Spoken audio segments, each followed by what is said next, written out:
Hey, everybody, just interjecting real quick. Tony is a little bit sick at the moment, so if you hear him just kind of sniffing or coughing, I'm trying to edit out as much as I can. But if you hear any of that, he was just a little under the weather. Don't worry about it too much. There's only so much we can do. And it was really cool of him to come on. He really didn't have to, not feeling 100%. So it was really generous of him to come on. Now to the show. Hello, everybody. Welcome to the True North Audio Podcast. I am your host, Kiko. Joining me today, I have my good old friend, Tony Gebhard. How is it going, Kiko? It's good to see you again. It's a privilege. You as well. You've been on the channel before. We had you on the Blind Producer's Dilemma. Yeah, that was really fun. We had a chance to talk about accessibility with plugins and a lot of third-party issues that we see across the board. But we, one thing that came up as a very reoccurring notion was that we're seeing improvements, and we're seeing it improve with some of the major leaders in that industry as well, with Native Instruments and Waves. So that was really cool. Great conversation. Yeah, and I feel like the one of the plugins I brought up in the video was Decent Sampler, which is kind of a one-man deal, but I feel like accessibility is on the table, kind of being thought about now in the piano book community and by Dave with Decent Sampler. And then, of course, your dude, Andre Louis, did a video for Spitfire, for one, which is really cool. He did, yeah. I mean, getting a lot of blind representation, which is really, really cool. And you said it really well, is that, a lot of these developers are now making accessibility a facet of their overall product development, which is super huge, because the blind community and the visually impaired community, all across the board, they're starting to sprout up, and it's starting to be recognized as, hey, this is a major part of your target market. So that audience needs that ability to use your products. So, you can make more money.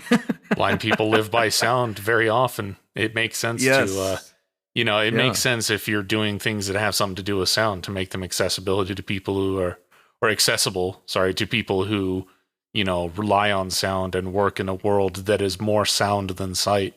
I mean, for sure, blind people are going to have generally a really good ear for music. I mean, obviously it's not universal, but I mean, with the kind of heightened awareness of the things you hear, one of those things is going to be details in sound, details in production. That's right. Totally makes sense to me, making all those tools much more accessible. And yeah, I thought it was really cool being able to sit down with you on that podcast, or I mean, really that video. It wasn't even a podcast, just a prolonged interview. Yeah, a little fun video. Yeah. We've for sure. We've been pretty busy just in the few months since we did that. You've put out 2 albums, which is crazy. you have put out 2 albums since we did that video. Yep. It's been a busy year for music, and a very inspiring one at that. And I know we're going to be talking a little bit about both of those records, specifically Guided, considering it's the newest one, came out on March 6th. Yeah, I mostly want to focus on Guided for that reason, just that it's the new one. Yeah. Forgive my my voice, I seem to be slightly claggy. Now, of course, you guys might be noticing, I'm not sure if this is going to come out before or after Adam's episode, but either way, you'll probably be noticing that Toby, who is supposed to be my co-host, is not here with me or on the last one. It basically just comes down to he's in England. It's a weird hour for him. Both of the podcasts I'm doing here just not been a good time for him to actually be on. We don't want him up like super late. So if anyone's wondering where Toby's at, missing him, you'll hear him again. It's all going to kind of come down to the availability of other people we're interviewing. Right now it's just not a good time, and that's what it is. But we got some other interviews we're looking at down the road that are going to be very much more his time. Hopefully some UK-based artists that we can talk to. Just a little bit of housekeeping for the listeners there. So yeah, awesome. Guided came out, I think, actually just a day or two before or after Toby's record. You guys dropped them right at the same time, basically. Yeah, we did. It came out on Bandcamp on May 6th, and then streaming on May 13th. So it was a little bit of a stretch between two, but Yeah. Yeah, it's out and it's doing well, and I'm really excited. And it's my shortest album too. The grand scheme of things, out of the all 5 of them, it's the shortest one. It's only 9 songs. Yeah. Which is kind of crazy because I mean, when I think about your stuff, and this is going to be kind of relevant because I've known you, like I said in the other video, a really long time. We've been friends for, I mean, what is it now years. again? Yeah.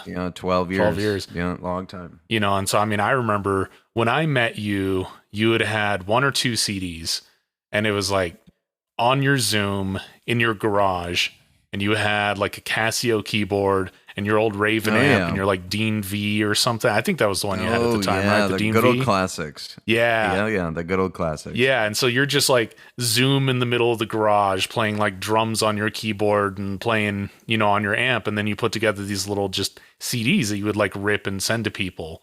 And I remember that was like kind of how you started. And I think you did 2 CDs, and then you had your band and you started doing the was it Alone Tone? Was that the site? Yeah, I started using the Alone Tone platform, which is an underground music site. They're still around today too. I actually just visited their site about 4 or 5 months ago just to see if they had made any updates. But yeah, and it's really fun. No, I started there and used Reverb Nation. Yeah, as the 2 platforms in preference, and really enjoyed it. But no, the 2 discs. Yeah, I started. I did one when I was 12, and then another one when I was about 14. And the little tiny guys. The first little demo, the first little demo disc was maybe 8 tracks long, and I used my Dean V, plugged into this old bulky Dell laptop using a Windows Sound Recorder or something rather, and when I would add effects to some of the songs, like I'd throw it into WavePad or whatever by NCH Audio and mess with it a little bit, just sort of precursors to mixing with Logic and GarageBand and stuff like that. And it was a lot of fun. Yeah, as I was going to say, this would have been like the Audacity days. And I feel like it's something I felt like at that time was a thing with everybody in the blind community, that everybody had their own like audio editing and recording software. I mean, outside the blind community too, but I noticed it especially because, again, going back to the blind people being very audio focused people, everyone had their own Zoom recorder, and it felt like everyone had their own software that they preferred. I remember like Goldwave was one that would come up. Obviously, Audacity would come today. up. I love Goldwave. Yeah. I was actually just using it earlier today. It's still a magnificent basic audio editor. Yeah. Yeah. And I remember it felt like everyone kind of had their own signature thing. And yeah, the thing too that I think of going forward too is, like I said, you had those 2 little CDs, and then you started doing that. You had that like year where you wrote like 120 songs or something like that. And I remember you wrote so many that year that you like realized that there was a limit on songs on, SoundCloud? Like SoundCloud, you hit SoundCloud's song limit, and you couldn't release more on there. And you had that's what made me move over to Reverb Nation, because SoundCloud was I didn't want to pay for SoundCloud Pro or whatever it was, and plus I was like 14, 15. Yeah, I was gonna say you were also like a teenager. You weren't working a job or anything. No, not at the time. Yeah, and you were producing that stuff like crazy, and I think there was a while where you were doing like, you had your own project, and then you had stuff you were doing with like me and with our old buddy Josh.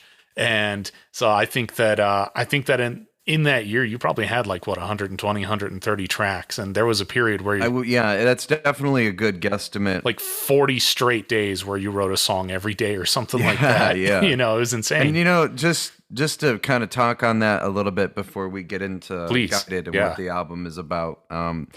A lot of those days, I reflect now because I'm 25 now, and it's been a number of years from those points. And what I really learned from such a zygote place of writing as a musician and finding my style was there were no limits. And because of that, one of my first ever concepts that I started was No Limits, and I was Yeah. just like, I like that idea. The sound of it, runs right off the tongue. No limits, and it's a big part of my philosophy now is like no limitations, no Yeah. limitations. Yeah.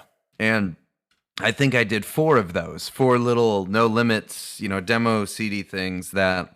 They didn't really see many other places other than Reverb Nation and Alone Tone. Yeah. And some of SoundCloud. And they were kind of like, in a way, they were kind of like playlists, you would like... They were, you would put them they out, really you were. put them out all as singles, and you'd be dropping them just I did. pretty much, you'd finish it, and you'd just put it right up on Alone Tone.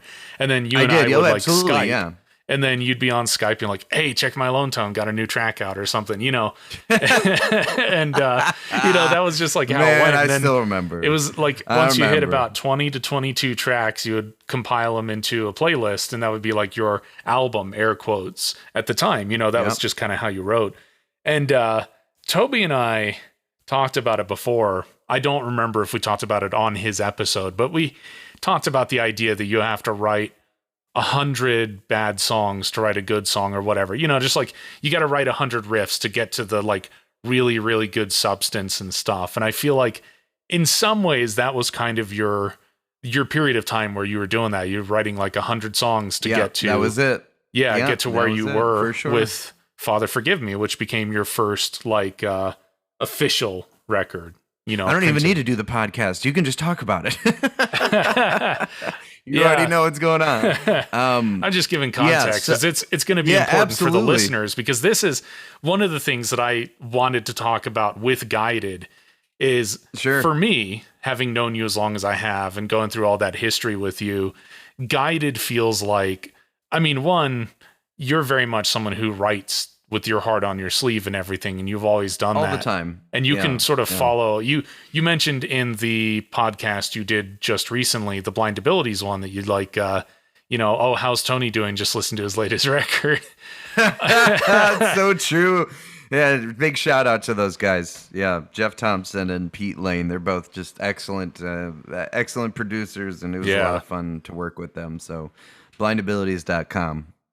Yeah, and if you're interested in more Tony, go check them out.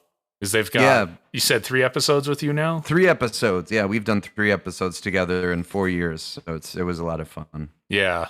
Yeah, so there's even more to get into there. But yeah, I feel like Guided, to me, my personal experience knowing you, is that Guided feels like kind of a place where you've really grown a lot and matured a lot as a person. And now you're looking back on a lot of things that I can speak to from a third person experience, as an outsider, and getting that kind of perspective and growth as a person and as a writer. And for me, it's really cool seeing that, because I've been able to watch that growth from the beginning all the way up until now, which is one of the reasons I wanted to talk about it. Not just that it's the most recent one, but that there's a real interesting sense of how everything has led to this point, I think. Yeah. And that's kind of why the album is called Guided. You nailed it on the head with the growth aspect, because, just a quick note about Soldier. Soldier is the 4th installment after Drifter. Yeah. And, for anybody who does know my music, Changes, which was my 2nd record, and Drifter, which was my 3rd, were both very, very dark albums. Yeah. And Soldier was kind of the transition into something a little bit more positive. Still, there's various little elements kind of around there that touch on darker topics, but Guided, going forward, first of all, number one, it's my first album without a parental advisory on it. And I'm really proud of that. I say bitch in there once. That's really about it. I don't think that counts as a parental advisory. That was one of the funny ones too, is I did, for context, I do the album art for most of these. And when we did Father Forgive Me, there was a parental advisory sticker on it. At the time, we were printing CDs, and I wasn't really sure. There was enough swear words on it that I wasn't really sure what the requirements were. So I just kind of put it in there to be safe. I don't think that matters anymore these days. It's I think at this point, and of course, it's very unusual that people are like, CDs are much more of a collector's thing. And that's kind of the fun thing too. Like Father Forgive Me was kind of when CDs were still more of a thing, but Guided is much more like, the CDs are for the special people who just really. Yeah, exactly. The CDs are for the special people, 100%. So the album, kind of just starting off, guided. So let's talk about track per track really quick. Please, yes. So going through, there's 9 songs. So trust me, if we were going over Drifter, this podcast would probably take. We'd have like 4 episodes, or just like 5 hours. This will be easy. This will be easy. Yeah. But right off the bat, starting on track 1, Speed of Light. Speed of Light is a anthemic, slower, bumpy song. A little bit of chug here and there, but it's got a lot of synth influence in it. Yeah. And something I'll add as a precursor to this record is I got more modern, and I kind of added some more pop elements into the record, which is something I wanted to try. So the song itself is about discovering my own sense of manhood, who I am as an adult, and who I can be, right? Speed of light, because change is so fast and it happens. It's going to happen at the speed of light. Yeah. And I touch on some really personal things in this song, regarding the relationship that I have with my father, and his current health and life decisions and stuff like that. And that's kind of been a theme throughout some of my songs. I don't have daddy issues, but it's like, and I love him to death, but we haven't been on terms in about 6 months. So it's been rough. And because of that, I needed to find a healthy way to write about this. So yeah, it's like a good outlet. Speed of Light. Yeah. Speed of Light is that song. Really, really fun song. Really, so listen to that one. Track number 2 is Charge Before You Leave. And this is a heavy one. This is the kind of mixtures of like Power Band 5000 and maybe a little 3 Days Grace here and there. But it's fast. It's got that boom. Some good high energy. Yeah, it's a high energy song. It's probably the only high energy song on the album. And well, aside from maybe Bumba and a couple others. But, yeah. That song is really about the voice inside my head that has told me every time something gets good, it says throw it all away. And that I get into that with that song. And some controversial lyrics in there, but art, get personal. Music is a safe place. Yeah. Music is a safe place to, talk about that. Okay, moving on to track 3, Already There. Song I wrote kind of about my fiance, and it's also pretty poppy as well, but it still has some of those rock and, harder rock elements, and, just that feeling like, oh my gosh, I'm already there. Yeah. I'm here. I've made it to a place where I feel complete. And where I feel humble. And, Kiko made a good point at this. You made a good point at this before. It's like, there's been a lot of growth to get to this point. I wasn't writing songs like this when I was 17 years old. There was no way that I could. You were a different person. I was in a completely different place. Yeah. Absolutely. So, this is one of those songs. And I end it a little bit differently, too. Something I've been experimenting with more so is... genre crossover, so it ends in a more soulful and bluesy way. So that was a lot of fun. Yeah. There's a lot of genre crossing throughout too, which is really cool to hear. And I feel like, you've always been somebody who's been into a lot of different styles of music, but I feel like, it peeks through in different ways, but I feel like this is an album where you balance those influences in a way that feels very much, its own style in a very serious way. I think there's a lot of writing, a lot of musical growth in this as well. And I mean, it's been happening slowly over time, of course, but I feel like, it really, really shines in this one, especially with the stuff you're experimenting with. Again, Toby and I on his podcast episode, we're talking, letting your other influences shine through, not shoeboxing and as you yourself. Should. Yeah, as you should. Like, look, I might be, where's my mentors, right? Adelaide Dying, Breaking Benjamin, Bullet for My Valentine, Slipknot, 3 Days Grace, all these guys. I love them all, but I don't want to sound like them. It's not my goal. I'm not here to sound like those guys. But they'll influence me in a way. I also love Ed Sheeran. I love Katy Perry. I love Adele. and a lot of these other popular musicians, and it's just like, how can I fuse the two of these things together? Yeah. And it makes something really fun, and that kind of leads me to song number 4, which is probably the star track of the whole album, is Bumba. And Bumba, fun song title. I got back for that. A couple of people came and said, why is it just call it Follow the Leader? And it's like, no, that's generic. That would expect me to do that. I'm not here to do what you expect me to do. But it's got a reggaeton beat, which I wanted to try with. I've been listening to a Mexican music like Selena. Mm-hmm. And so I added that. And the song, very personal. So really, really close friend of mine had passed away about 2 months ago in his sleep. So the song was dedicated to him. And I definitely crossed over some genres here, but I felt really cool to really just focus on vocal heavy emphasis. Very strong emphasis on vocals and vocal melodies. That really was what I was going for. Really throughout the whole album, but for this song especially too. Yeah, and I think that this song is definitely one of my personal favorites on the record, and I think that it probably is for a lot of other people too. It sounds like I'm not the only one talking about it for sure, but I get a nostalgic sense from it, like a sense like both cool. A personal nostalgia from it, but also like a sense that there is a nostalgic root in it. In the way that it's written, and kind of what it's about, and the personal feelings behind it for you. Yeah, well, thank you for that. Of course. And track number 5, Love. So Love actually was, just a fun inside story with this song. So it wasn't originally called Love.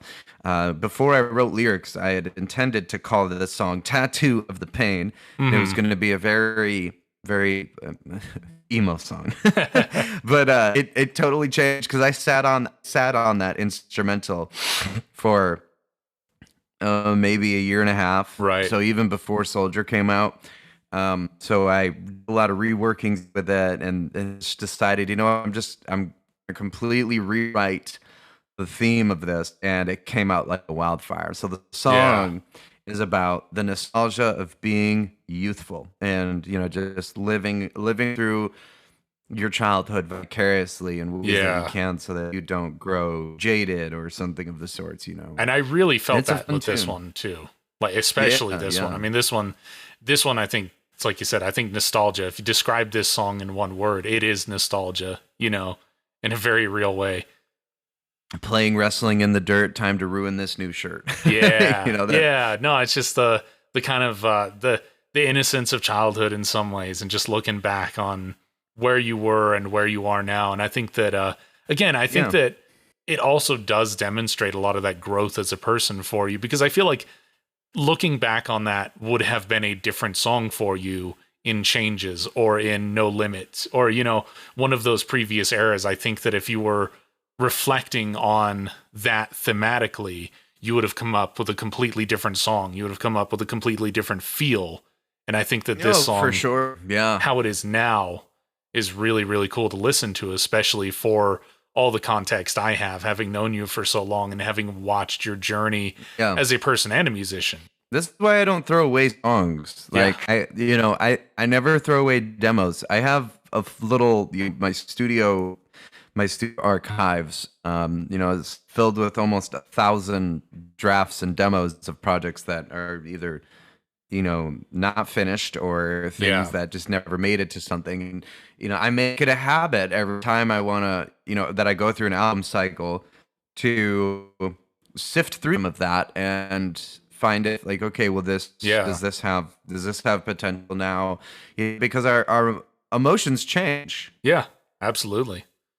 Yeah, I'm kind of curious about that, because I hear, I listen to a lot of podcasts and a lot of interviews and stuff, and a lot of writers and musicians have different kind of takes on that. I have heard a lot of guys who say that, they'll write a riff and they'll just go, no, it's not good, and they'll scrap it and it'll be gone for good. And they just don't hold on to anything. But then there's guys like you, or I think Andrew Huang is another guy who holds on to like every single thing every single idea and little snippet of music. I'm a riff hoarder. We'll just reach back to something from like 7 years ago. I'm like, oh no, you know what? I know what to do with this now. I'm feeling this now. You know, that's it. Yeah. So you're definitely in the hold on to all the ideas and work with them from a new perspective. Well, let me give you an example of that. We'll return to the track list here in a second. Yeah. So let me bring up Drifter. So my third record, with the 2 volumes, 26 songs. Track number 3 on volume 1 is a song called "Hang Low." That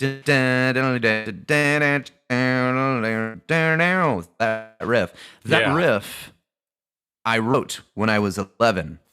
A very basic version of it, just like a little tiny. It wasn't complex, but suddenly, I recall doing sessions. I was messing around with that riff because it came back up in my head, and then I thought, "Oh my God, let's use this one!" And boom, it got a record, and now it's a last song. That's what I mean. Is you there's the level of inspiration and triggered influence that can come from that, and everybody has their style. So who am I to judge anybody with what they do? What makes you successful? What makes you successful? If you get where you want to be in the end, there's 1,000 ways to do it. Whether you're somebody who gets rid of your ideas or holds on to everything, if you're getting the results at the end, you're getting the results at the end. That's right. So, that riff was 11 years old, more than 11 years old. So, But anyways, let's go back to Guided. Yeah, for sure. Track 6. Track 6 is a song called "Give," and "Give" is an old demo actually. So I wrote the instrumental for this in March 2020.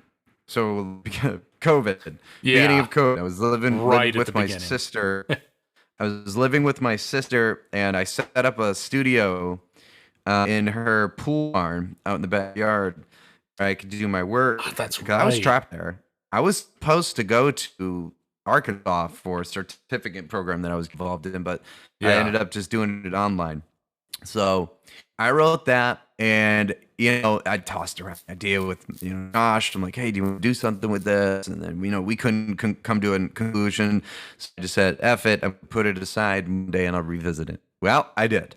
And I'm happy I did, because I pulled it up about 3 months ago and started jamming it a little bit. I'm like, all right, you know what? Let me redo the drums. Let's see what it sounds like with new drums. And I did it, and then I was like, yeah, this is the one. I'm putting guitars on it, and then lo and behold, it sounded, the vocals on it sucked. So I redid the vocals, and it became a thing. And "Give," in a way, is about feeling isolated, COVID. And the chorus, it says, "Give a little more, try again." And it's just about fighting your way to the top, no matter how far you get suppressed. So it's a perseverance. You could say that's also a little bit of the process of making it.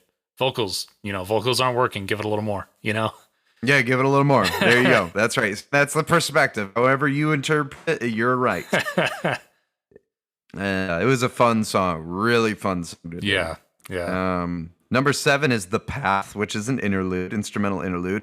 This was actually supposed to be on the original concept for Soldier, but I scrapped it after I'd made a couple of revisions. And I liked it. I like it because it's a perfect way to transition into the last 2 songs of the record. "The Path" is, it's slow, it's instrumental, it's guitar led, and I envision myself just walking on a path, and it's candlelit. It's taking me to somewhere where I need to be, and where I can feel happy and alive. Yeah, so it's you would say a very spiritual kind of thing. Yeah, I would say so, for sure. Very spiritual kind of thing, and that just God giving me a lot of answers that have manifested people and work. Yeah, and I feel like that's kind of where that song came through. Going into number 8, "Do the Do," and this song is unlike anything I've ever done. So I started to break out horn section and a lot of Abbey Road style music, and really dove heavy into the 70s. And It was so much fun. The song is super short. It's just under 3 minutes, but the whole element of the song is do your work. Just go, go, go. Make time to have a good time. But at the end of the day, idle hands will break us, and we got to be consistent and, be doers. Yeah. Don't be a dreamer or a drifter. Do it. Kind of what you were talking about with being proactive. The kind of the no limits idea, in another sense, that like being able to kind of get lost in your work and let your work kind of give you, I don't want to say purpose. I mean, that too, I guess, but like give you an anchor, give you roots, Yeah, like exactly. I like that. Yeah. Give you roots. Yeah, that's just kind of what I'm interpreting, understanding how you're describing it, of course. You're right. You're absolutely right. No, I can't argue with that. And then last track, but surely not least, You Are Amazing. So another track that was written during COVID. Mm-hmm. However, I didn't have lyrics for it, nor did I have really much.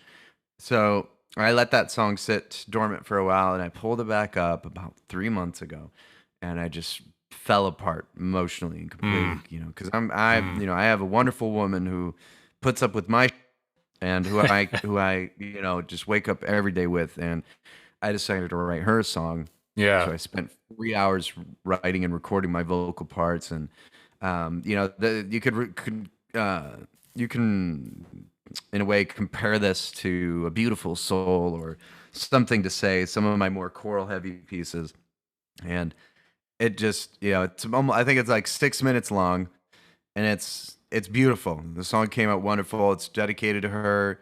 Yeah, and it's a good way to close out an album because it's soulful, and that's something I really love doing. That's the secret. I prefer it over metal a lot of the time because it brings things down to earth for me, and that's how I finished the album. And it really, within 9 songs, it works. Yeah, it made sense, and I think that you also constructed the album in a very good way too. Like I did a very real sense of the album as a journey in and of itself. That every track kind of plays its role and paces into the next, and everything kind of has its natural start and end and everything. I feel like this album does that very well, which is another thing, of course, that we can go into 1,000 times with the years we've known each other. As I remember, way back in the day, you were doing the kind of playlists and stuff. And when Father Forgive Me came around, I remember you and I like sitting down with the track list and trying to like work out, how it works as an album, how the narrative plays out, or how the kind of musical ebb and flow makes sense and stuff. Yeah. And I feel like, I feel like you've got that really down in this one and in recent ones in general, not just this one, but like it gets easier as you go. Yeah. I feel like there's, again, a very real sense of growth in that, and that you have that broad vision just completely without even like thinking about it too much. It's just there. You have that natural instinct for that now as a writer, which I think is really cool to see as well. Yeah, man. It all came to fruition, and I was really proud of it, and still am. And the music junkies out there will be happy to know that I have 2 more concepts coming. I can't wait. I really can't wait. 2 more this year. Yeah. Well, maybe 3. I don't know yet. I'm taking my time with the guided. I'm going to sit on that for a little while. Yeah. Real quick, we're ending here with guided soon. The album artwork was the first time I had a chance to really do it myself, and as a blind person, I'm really proud of that. That was one of the things I actually wanted to talk about too, because again, I've done almost all the album artwork. You've done 3 out of the 5. Yeah, I did. Yeah, and even guided. I put the titles on it. I didn't really do anything. That's your photo, Kiko of course. Picasso. Yeah. It's my art. No, the photo you took, that is like your contribution, and it's one of those, like, you look at all the other ones, including Drifter, the one I didn't do, and all of them have kind of like a high art concept. It's a lot of different stuff going on. It's not just a photograph and everything. But what I think is really cool about this one is that not only does it stand out in its own way, and I think this album does stand out, sort of thematically and kind of generally the feel of it stands out from the other ones in the record collection anyway, in the discography.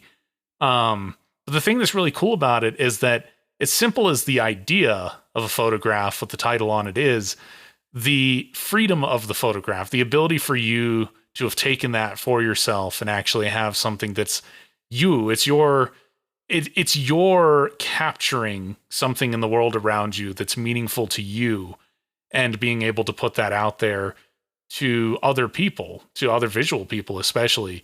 That's something that's really, really, really cool. And that's what makes this one, for me, like really special in a way that my own artwork is not, because my own artwork, you gave me concepts and you gave me somewhat of a like creative freedom, in some ways, and you let me kind of just go, which was a lot of fun. But this one, because it's your photo, and it's your photo as a blind person, and it's a photo of a place that has shaped you for years and years and years, and of course we can get into that because that's a whole thing too, that makes it really, really special. And like you were saying, with the way that the title of the album is upside down, you can kind of spin it around and you get that cycle. You also get that perspective shift, like what you were talking about in the other podcast. I think that's also really cool. And that's kind of what I wanted to capture, that idea that I wanted to capture with it, because it's small. It's a tiny little detail, but those tiny little details are what make it special. And that's why I really, really like this cover, even though it's not, my own artwork like the other ones. Absolutely. Yeah, that's it, man. And, we used a service called IRA, which is artificial intelligence recognition. What does IRA stand for? Remote access. No, remote assistance, I think it is. Yeah. Artificial intelligence remote assistance. See, my wife, she's smarter than me. She's always going to be smarter than me. So it's a service where an individual such as myself or another blind individual can get connected to an agent who can see through the camera and as well as hear you from your microphone. And they are trained in giving specialized descriptions of what is being said. And they're awesome. I love them. But they also do screen viewer. They can transcribe text from mail, so they all sorts of different tasks. Yeah. And so they assisted us with getting this photo, the perfect view. They wrote up a photo description, which was really, really important for us, using alternative text. And right there, it was just like, this is it. Alaska is, it's the icing on the cake that has led myself and my wife too, in a lot of ways, to where we need to be at this point in time in our life. Yeah, and I wanted to talk about that a little bit too, because that's one of those, like, you and I know each other for a long time. You were up in Alaska originally because we were in a band together. Or a couple bands. We were just kind of messing around. Nothing ever really came of those. But you had at the time moved up, and you were living with me and Josh, who was my roommate and bandmate at the time. You'd moved up another time, and you were living in your own place with one of our other friends at the time as well. You've been up a few times, and I can say, having like at the end of that first time you left, and even a little bit at the end of the second time, I didn't really ever picture you, like a time where you would be up there and I wouldn't, which is really, really weird, but I mean, it's like, it's changed. That spot, sure. Glacier Creek, the photo is not only it's the spot that we have the first photograph of you and I together is on that bridge overlooking that spot, but one of the first photographs I ever took of Girdwood when I moved there was from that same bridge, it was the other side of the bridge, but it was that same view, more or less, over Glacier Creek into the mountains, but mine was a summer view, so I have like all the foliage and everything. And when before I moved away, I got my forearm tattooed, and it's the silhouette of Alaska with that photograph in the silhouette inside of it. Nice. And so Glacier Creek is a very personal thing, and seeing that photo for me, it's really cool because it's a part of like our journey. It's a part of your journey that is very relevant to me. And it's, I mean, I got that view tattooed on my arm, so even that is kind of a special little thing, but it makes me, appreciate all the years that we've worked together, because that kind of brings me into, the couple regular questions like, what did you learn from this record? What do you think you might do different on the next record? Or what do you think you're going to continue doing because of this record? What little kind of epiphanies you had as a writer or as a producer or as an engineer, I think what I definitely learned from doing Guided was that I have the permission to give myself to try newer things that otherwise may have been scrutinized in the past. Yeah. And getting past that state of vanity. Do you mean scrutinized by yourself? Scrutinized or by myself and others. Okay. So both. Yeah. So yeah, a little bit of both. And I stopped giving a a long time ago. But this album in particular helped me try a lot of new things and be willing to continue forward. Now, as far as engineering is concerned, well, I'm not using live amps anymore. So you've gone fully in the box. I miss it. Yeah, it's all fully in the box. I miss it a little bit, to be honest. And it's, I will eventually go back to a 4x12 at some point because, nothing beats, playing out of a big ass Black Star stack or a Marshall. I got a couple Marshalls, including one that actually used to belong to our previous guest, Adam. Hey, I totally get what you're saying. There's a real joy to that. But I mean, there's in the box is great. That you can't replace. Yeah, Toby and I talked about it's that. Easy, on it's accessible. Yeah. It's easy, it's accessible, it's nice. Neural DSP all the way through. And waves for a lot of my bass and vocals and stuff like that. And get good drums for my percussion and drums. So I'm content with where I am as an engineer and with you still using the CLA stuff? All the time. Yeah, all the time. Nice. Yeah, that was one me and Josh all used that for a long time. Bass, guitar or vocals was the one. I used JJP bass for a while. That was like my go-to for the bass. I liked JJP bass and CLA vocals, but you guys are both the CLA bass guys. And then I ended up kind of shifting over to that for a while too. I have totally different chains these days. I've actually moved out of the Waves ecosystem personally. But yeah, that's I was curious if you're still using that. I have a confession though, because I've wanted to try these things. So Bumba, the bass guitar on Bumba is not a real bass guitar. What? Which one did you use? Not. I used the Rickenbacker bass from Native Instruments. Oh, very interesting. Nice. I wanted to try it and see how it would sound and have a little bit of fun with. I'm a bass player. I've been playing for over 10 years. I remember when you got your first bass amp too. Oh yeah, the good old days. Oh, yeah. But I wanted to expand out, try different things. Who says I can't? Yeah, so you're playing around with just different techniques and kind of getting what feels good to you. That's it. But that's all I got, man. That's all I got. If you got anything else to ask, I'm here. Yeah, just real fast, I was going to say, I wanted to just bring up Alive, the EP that you and I did for Away With My Weakness way back in the day briefly.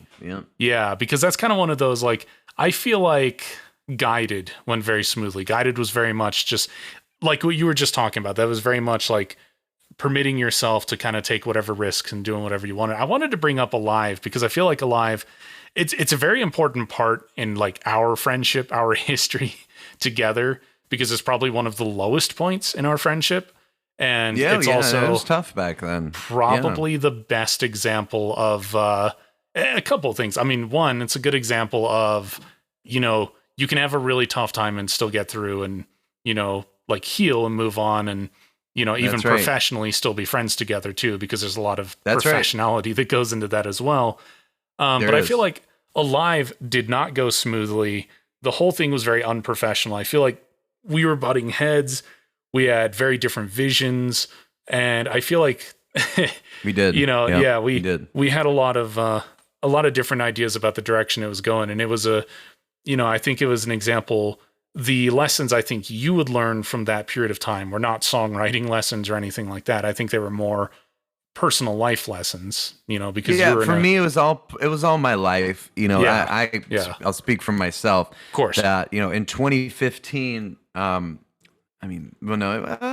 recorded it in 2015. Yeah. I had just graduated high school, so I didn't know what the fuck I was doing. But one thing for sure that I was, really learning was the reality of life, and just, taking my risks, but also knowing the consequences of a lot of those risks and actions. And, it was fun. I mean, for what it was worth, regardless of the, tension that may have been there at the time. Oh, yeah, of course. Just a lot of vocal takes, screaming our asses off. And, overall, we made it out alive. And that's the camaraderie of it all. Yeah. And I think it came out good for that reason. And part of the reason I bring it up is it was just a brief aside. Like, the things you were going through was like kind of personal life stuff. And of course, didn't we record vocals in that closet? Yeah. In the church, in the back, that was by the that was the closet. That was, I think I had the laptop set up on that, electric piano they had. Cause I think that was the Surface, and you were in the closet. And I remember you were struggling with one part really badly. And Josh had very recently done vocal lessons with the frontman of Sky Harbor. That's who it was, who had been like coaching him for a little bit. And so he was some dude named Eric, right? I think so, man. Dude, I don't even remember. It's been so long. I know what you're talking about. It's frontman of Sky Harbor. You can look up. Great band, by the way, too. I'd love to have them on here. That'd be awesome. But I remember there was a point where he was giving you just like little pointers, like a good way to kind of hold this. Didn't sustain. I snap at him? Probably. I think we all snapped at each other at some point. Yeah. that's I think that's just kind of I think if the question there is, did I snap at? I think for all three of us, the answer is yes at some point. Father Forgive Me didn't even come out yet, and my voice was still like meh. Yeah, you included a couple of the demos of those tracks on Father Forgive Me too, which is another kind of one of those things. You all right? So before we even go on, full disclosure, I've been thinking about it in the past couple of months, and I know Josh would be like, no to this. But I've honestly thought, what would a live sound like today? I think that'd be really cool. Like you said, I don't think Josh would be down, but I still think that would be cool to hear. I mean, it would definitely be very interesting. And I mean, I think in some ways it'd be cool to kind of re-record it from a healthier place, Yeah, exactly. Like it's one of my, for me, I'd love to take part in it. I think it'd be cool to kind of jump in. Like, I'd love to take part in like doing some of the stuff we weren't able to do because we were too rushed or just couldn't get it to come together. But I think it would also be cool for me to come back and reapproach it more professionally than I did before. Sure. Because the things I was going through on that in a lot of ways was just being a really unprofessional producer and engineer. I was way too much of a control freak for one. I was not letting you try. Yes, you fucking were. Yeah, this, like, God. I look back on a live now professionally, and it just makes me cringe so much. You were real. You ain't nothing like you were. You're not nothing like today, like you were before. But my goodness gracious. Yeah, no, I look back on it, and it's a really bad. Don't worry, I still love you. I use Alive as an example these days of what not to do when making a record as a producer, as an engineer. And one of those things that stands out to me was the vocals. I remember us having a really long argument about what mic to use, and that was like, so dumb. That was so dumb. It really was. It's like, forget about it. It's like, if you have an 18-20-20 or an SM58, you can still make it sound good. I'm losing my voice. Yeah, and it's like I hadn't started any of the like really serious learning at the time. I was still such a like gear guy. So much drama. So much bad advice from YouTube. And I was such a like, it's not going to sound good if I don't use this mic or whatever. So stupid. And like, I'm the guy now. And I'm glad you realize this now. I'm so happy you realize this. This is the wisdom I want to impart. If you're an engineer, if you're a producer listening to this podcast, oh my God, don't be picky. you can, if you have the skills, you can make great stuff out of real crap gear. I mean, like silver That's are right. some of the best like the silver samples are some of the favorite ones I've made personally. The kick and the toms especially, I'm very happy with how those turned out. Those were mostly really cheap mics. It was a $200 drum kit, and it was in my living room upstairs. You know, that's right. Like, let me give some perspective here. Okay, so please. Father Forgive Me, my first ever album, which did amazing. I sold all the CDs. It got really good reviews. Still I was got that super misprint. happy about it. Yeah. You still got the first print. I've still got a print. That album was recorded with an SM58 on both vocals and guitar. The guitar, like the amp that I used, was a Line 6 Spider. Freaking bass guitar was done DI. What keyboards were done? Like half of it was on GarageBand too. Yeah. Mind you. Yep. That was before the Logic other half for was you. on Logic. Like before Logic full time, I should say. You and I it had was been right before, using Logic, but that was you were still like, I remember GarageBand was still just kind of your comfortable DAW for a long time. It was my comfortable DAW. It was like, late 2015 when I first came to Alaska to live. Mm-hmm. That was when I started slowly transitioning over to Logic. A little bit. I think that was partly because Josh and I were using it. So you were kind of like, we were using it. So like when we were bouncing demos back and forth, it was just easier. So it kind of like forced you to, I think, maybe. Yeah, in a way, yeah. It was the little grandfather way of doing it. Yeah. But I mean, of course, GarageBand really stayed yours for a long time. I still have a couple of your like really old GarageBand, like before, not just before Father Forgive Me, before Live, before Away With My Weakness, like, that 100 song period. I still have some of those ones, Man, so like really random side story. So go for it. Like when I was, I think like 13 or something like that, it was a while ago. I had the old Dell laptop that has all the media player like buttons between the speakers on the front. This old son of a bitch. Yeah. I had an entire folder of like 60, 70 songs on this that were recorded in Audacity and stuff. Mm-hmm. And that computer crashed and I lost all those songs. So there's like a whole, if you have these, by the way, I don't know if you would. I don't think I do, but I can check. If you know, like, there some was of the a songs whole list. Yeah. God, I don't even remember the freaking names of the songs. That's the thing. They're so old. Yeah, I know how that goes. It's nothing off No Limits. I'll tell you that much. It was nothing off No Limits. I still got some of Josh's old ones. There was a while. There was a while where he and I were recording off my laptop. So it, like, some of his old demos are like still in files and folders of mine, like Black and White, the old Cast No Stone track. I've still got the original demo for that. Remember stuff. That? Yeah. I still got some of his other projects. Fear, old school. Fear. I got the original version, the first ever version. Yes, I know it. Yeah, it's so good. Yeah, I mean, even older ones and stuff. I'm not going to name too many of them because I don't think Josh wants us like, hey, you should bother him about all these old demos and stuff. Yeah, I don't think he wants us like dragging up all his. We'll let him come on and talk about him if he wants. But it's like for us, there's a great deal of nostalgia, and I'll say they are honestly good. One of those old demos, I borrowed an iPod from my brother for a brief period of time and had him on there, and he came across one. And my brother's somebody who, like, he does not listen to music. He is like top 40 and that's it, And one of those tracks managed to be like hey, who is this? This is really cool. So, if he could please with a demo, my only listens to top 40 brother, that's a pretty good sign. I think that's pretty awesome. Yeah. And that's the other thing. You and Josh have 2 projects together currently, right?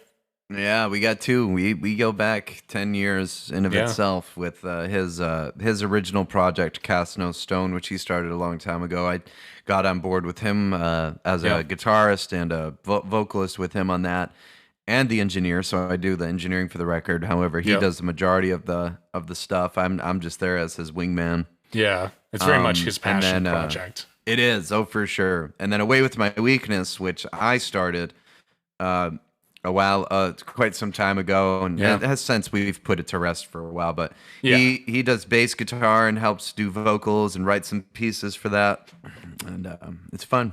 Our premise is just to have fun and write some cool stuff. And I like what you guys do together too, because I feel like creatively you bounce off each other in a way that each of you does not fully individually.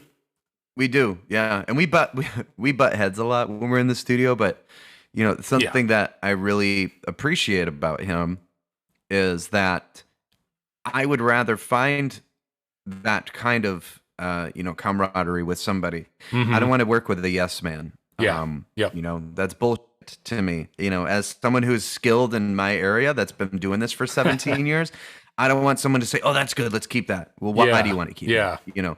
Josh is the type of individual that challenges me and says, "No, I don't know. I don't know." I'm like, what do you mean you don't know? And we might argue about it for a minute, but I see his perspective and he sees mine. And as songwriters, that's really important. You guys click really well together. And I made the point a couple of years ago when I'd kind of moved on, when Bloody Pineapples started kind of rolling along, because that was kind of the like real epiphany moment for me. Like I kind of knew it, but it was the moment where it like really sank in. You and Josh have a very natural rapport as songwriters together, as creatives, and you work off each other very naturally and very well. And I didn't work in that environment with the two of you because I was like a completely different style, completely different vision, completely different like skill level. You guys are both way better than I am at anything musical, and at the end of the day realize I'm not really a songwriter. But then with Bloody Pineapples, I ended up in a band that I did have that kind of click with, like Toby and I and Jake and I and Luke and I. Like the way the Bloody Pineapples works, for one, I'm not in any way a key member. I just throw in some extra stuff. I do the synths, I do the strings, I do the post effects and the filler stuff. I am not a key songwriter. I am not a key instrument. My parts aren't even required live. They can just replace me with backing tracks, but working with that project was the point where I kind of had that realization that, it would never have worked with me in that project with you guys, not because we're not friends or anything, because I love and respect both of you as people and as musicians, but just we didn't click in that way. And it wasn't creatively that click. Yeah, it wasn't going to be that creatively. And I look at that in hindsight once again, just personally and professionally, and don't get stuck all in the that days sunk cost of fallacy. playing at the church. Oh man, those were good days. Yeah, I know, and I look back very fondly, even though I basically didn't contribute anything because I was like so stuck in my own head at the time, and I was trying to do vocal. And we all go through that. And I was trying to do like vocal training, and I just wasn't like, it just wasn't feeling like it was clicking. And like I said, it's like you could go. You two would just like, somebody would play something, another one would play something, and you just clicked. And that was one of those things that I think that, is the reason you two work together so well. And I think you two as musicians together with a full band have a bright future. And I'm good just doing extra synth stuff or production stuff or behind the scenes stuff for more talented musicians than I am, because I'm an engineer.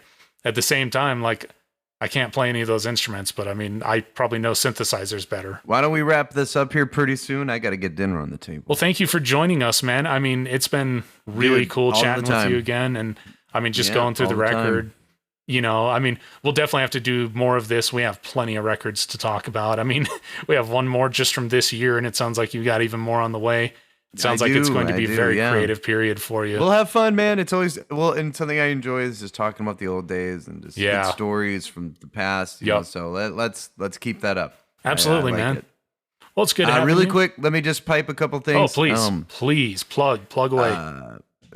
Website is up, new website design, completely revamped, and I'm proud of it. TonyGebhard.com, TonyGeb as in boy, HARD.com. And you can find everything, all the music, my resources. I've got some affirmations and soundtracks up there for mental health that is really useful. Big advocate in that. And I'm a tech teacher as well, so any resources up there for that, and you'd be able to find those.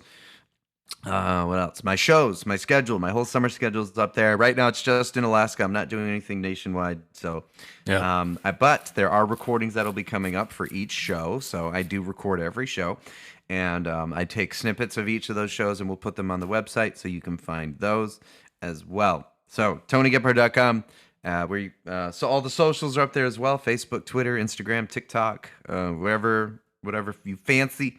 and just really Anything and excited. everything. And yeah, this is the True North Audio Podcast. Thank you for listening.